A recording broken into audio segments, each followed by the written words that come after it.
রাত তখন প্রায় ১টা। বাইরে ঝড়ো হাওয়া, জানালার কাঁচ টুংটাং শব্দ করছে। অর্ণব একা বসে ল্যাপটপে কাজ করছিল। হঠাৎ কানে এলো, অর্ণব! নরম ভেজা একটা কণ্ঠ, ঠিক তার পেছন দিক থেকে।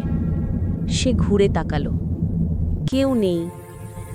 কিন্তু টেবিলের ওপর রাখা তার ফোনে দেখা গেল একটা অচেনা নম্বর থেকে কল এসেছে ঠিক ১ মিনিট আগে। স্ক্রিনে নামটা লেখা ছিল মা। কিন্তু সমস্যা হলো, অর্ণবের মা মারা গেছেন ৩ বছর আগে। ভয়ে কাঁপতে কাঁপতে সে কল রিটার্ন করল। ওপাশে আবার সেই কণ্ঠ, বাবা, দরজাটা খোলো, আমি বাইরে দাঁড়িয়ে আছি। অর্ণবের চোখ ধীরে ধীরে দরজার দিকে ঘুরে গেল। দরজার নিচ দিয়ে একটা ছায়া নড়ছে। আর ঠিক তখনই বিদ্যুৎ চলে গেল।